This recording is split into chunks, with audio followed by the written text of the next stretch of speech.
Australia की Flinders university के वैज्ञानिक कोरे ब्रैडशॉ की अगुवाई में इस रिसर्च में कहा गया है कि पृथ्वी की कैरिंग कैपेसिटी यानी उसकी भार सहने की क्षमता अब सीमा पार हो चुकी है।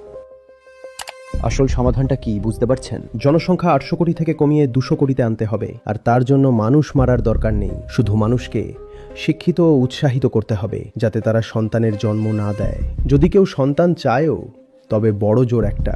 দ্বিতীয়ত, যে 200 বা 300 কোটি মানুষ অবশিষ্ট থাকবে তাদের হৃদয় থেকে গভীর আধ্যাত্মিক হতে হবে, যাতে পৃথিবীর সম্পদ ভোগ করার অন্ধ লোভ না থাকে।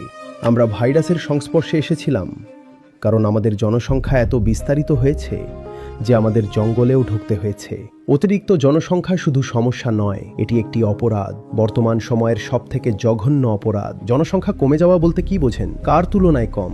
এখনকার এই বর্তমান মানদণ্ডের তুলনায়, যেটা হলো 800 কোটি। এই বিষয়ে আমি 10 বছর ধরে বলছি, আর আমার চিৎকার করতে করতে দেখতে দেখতে এই সংখ্যাটা যতটা বেড়েছিল তার চেয়ে দ্বিগুণ হয়ে গেল। যতটা ভোগ করছেন পৃথিবী সেটাই সামলাতে পারছে না, অথচ আমরা ভাবছি এখনকার যে জনসংখ্যা সেটা যেন কোনো পবিত্র সংখ্যা। পবিত্র, এটা কমলে চলবে না, কম করতেই হবে। 800 কোটি নয়, পৃথিবীর ধারণ ক্ষমতা অনুযায়ী জনসংখ্যা 400 কোটিরও কম হওয়া উচিত। এই পৃথিবী 850 কোটি মানুষের বোঝা বইবার জন্য তৈরি হয়নি, আর জনসংখ্যা 1100 থেকে 1200 কোটি হতে চলেছে। পৃথিবীতে বড় জোর খুব বেশি 300 থেকে 400 কোটি মানুষ থাকতে পারে।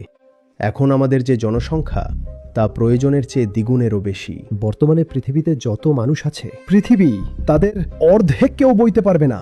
এই পৃথিবীতে যা সম্পদ আছে, আর মাথাপিছু সেই সম্পদের যে ভোগ হয় তা হিসাব করলে এই পৃথিবী বড় জোর 300-400 কোটি মানুষের ভার নিতে পারে। কিছু গবেষক তো বলেন না না, 300-400 কোটিও বেশি বলছেন, 200 কোটি, 250 কোটি, এর থেকে বেশি নয়। আজ পৃথিবীর জনসংখ্যার দিকে তাকিয়ে দেখুন। এই 800 কোটি হওয়ার জন্য আপনারা নদীগুলোকে মেরে ফেলেছেন। আজ হাজার হাজার প্রাণী বিলুপ্ত হয়ে গেছে শুধুমাত্র 800 কোটি মানুষের থাকার জন্য।